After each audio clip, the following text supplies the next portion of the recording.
Now, I know a lot of you watching are probably struggling with the language you're learning and your motivation and just your overall drive to actually learn the language. And a big reason for this is actually to do with dopamine. You might have heard the word dopamine before. It's been talked about a lot on social media and on YouTube.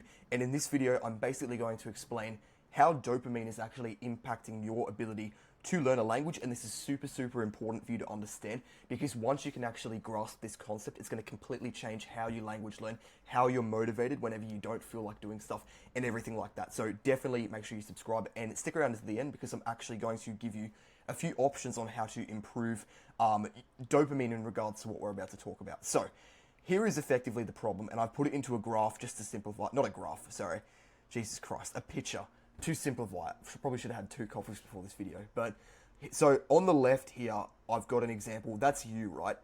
This is the amount of effort you're putting in. You can see this long arrow, and this is the amount of dopamine you have. Dopamine is effectively, it's a hormone in your body, and it's a chemical in your brain. I'm not a neuroscientist or anything, obviously, but it is effectively the chemical that makes you feel like doing something. So obviously, we know that eating junk food and playing video games and things like that are not necessarily good for you, but they're very easy to do. And the reason for that is because they stimulate a lot of dopamine. And so that makes you want to do them. And then things like, for example, exercise, eating healthy, although they can sometimes stimulate dopamine if you really feel like exercising, they're not as high dopamine, which means oftentimes you won't actually feel like doing them. A lot of bad habits actually do stimulate a lot of dopamine.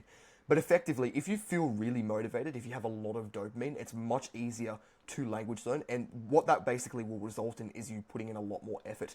On the days where you have very low dopamine, you don't feel motivated to do anything particularly productive other than, high dopamine tasks like, video games and the like. You're basically not going to put in as much effort. So you can clearly see the amount of dopamine that you actually have directly corresponds to the amount of effort you're going to put into a low dopamine task like language learning. And so the problem is that your dopamine is something you don't have a lot of control over, and that is basically controlling how much effort you're going to put in, and we know how much effort you're putting in because we have a growth mindset is going to dictate how much progress you make. So, one thing I will address before the solution is that you can technically show discipline. If you have only a small amount of dopamine, you can use discipline to put in more effort. However, it's not particularly fun, and I'm just going to say low dopamine generally does result in low effort, because even if you are disciplining yourself, it's just you don't learn as well as when you actually feel like learning, because it's not fun and because you're not paying as much attention and that kind of thing. So, what is actually the solution to fix our dopamine effectively? And when I say solution, what we're trying to do here is basically, whenever we don't feel like doing a language learning task we set ourselves, it's because of low dopamine. So the solution is how we can actually change that so that we do actually feel like doing language learning tasks that we need to do, that we oftentimes procrastinate and that kind of thing. So anticipation impacts dopamine. I want you to understand that, and I'll explain it in a second. Perception is extremely important. Your perception of tasks is actually killing your progress. So I'll put it into an example for you. Although you do get dopamine from let's say, eating junk food, for example. Let's say I put a big bowl of ice cream in front of you. If you eat that, that's obviously going to give you a lot of dopamine because it tastes nice. It's not a good thing to do, but it's obviously going to give you a lot of dopamine because it's a treat. However, that is not the only time you're actually getting dopamine. You're also getting dopamine simply from your perception of the task. So if I put that bowl of ice cream in front of you, before you've even eaten any of it, you're actually getting a dopamine spike simply from anticipation, because you're actually looking at it. You know it's about to happen. And it's exactly the same with any language learning task or any task you set yourself at all. I'll give you the opposite example. If, for example, you know you have to go for a run in a second, or you have to go to work and you don't particularly want to do either of those things, even though you're not actually at the task yet, although you're not actually at work where you don't want to be, you start to feel bad, and your dopamine starts to actually lower before you even get there and start doing whatever you do for a job, simply because of perception, because of anticipation. So I need you to understand that, because this is crucial.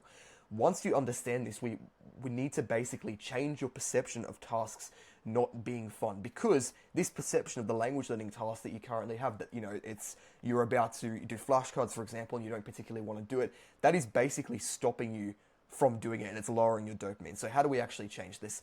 I'll put it into an blah blah blah. We need to watch one video.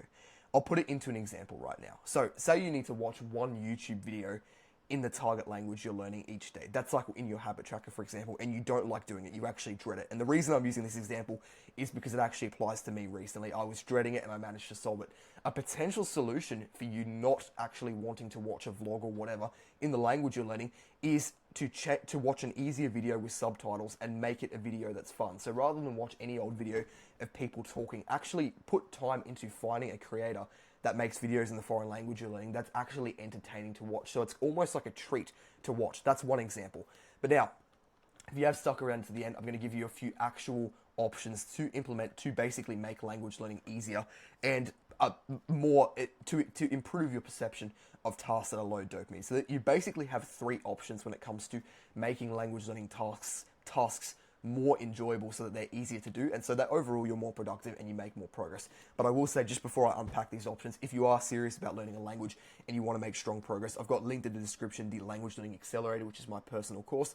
So if you wanted to check that out, I'm happy to jump on call with you if you book that in, basically. But yeah, so the three options that we have to basically improving dopamine is, one, to make the task more fun. So this is basically, it's to do with mindset as well. If you can actually view the task differently to how you're currently viewing it. If you view the current task, for example, flashcards, as it's boring, I hate it, I never want to do it, it's going to be very difficult no matter what you do. But if you view flashcards as basically not like a painful task, but a stepping stone to your long-term motivation, which could be family, it could be travel, etc., and you view it as a crucial step, it actually becomes a little bit easier. Same goes for your preparation and for the task itself. So if you can change the task, for example, from if you're doing reading practice paragraphs that are completely boring, you could change it to practice paragraphs that are more interesting. I will link in the description lingua.com, which has a bunch of reading things, and if you need help finding resources, just comment down below and I'll give you a hand. But yeah, if you can try and change it to something more enjoyable, as we talked about in this example above, that is useful. Same goes for your preparation. If you're having to find resources when you're studying, that can be more difficult. For me, I know I try and set a weekly goal, like I'm going to study these type of words for this week, and then before I actually start studying, I know I have the flashcard deck ready. I know I have the stuff I'm reading already saved in a folder and that kind of thing. The second thing you can do is actually swap the task, but for something that has the same root. So for example, if we're doing reading, we know the root of that task is to improve our reading skills, but we don't necessarily have to read a book. We could read a transcript, we could read a practice paragraph. We could do a bunch of different things that are actually going to improve our reading skills in the language. So if your goal is to improve a certain skill, you don't necessarily have to do that task. You can do a different task that also improves your skill. For speaking, for example, you might not be able to speak to a native speaker a lot of the time. That's okay, because you can actually monologue, you can record yourself speaking, you can join a group like our Discord below, which is completely free, and you can actually find someone who's also learning the language you're learning, and basically you can like record videos of yourself speaking and send them to each other and critique them. But even if you don't do that, you can actually critique yourself, and I find it's actually better when I listen to myself speaking in a foreign language. I find it easy to detect problems and that kind of thing.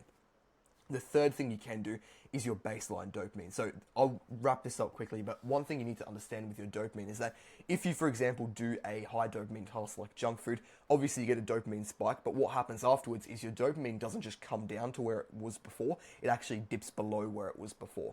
Where your dopamine was before is what we call baseline dopamine, and it's basically where you start off. But if you continue to do bad habits and high dopamine tasks, they actually lower your base time, as I explained just then. So what you can do is the opposite, which is low dopamine tasks, like for example reading, doing exercise, studying, and that kind of thing. And although they might take some investment because they're lower dopamine, they actually do the opposite and they raise your baseline dopamine.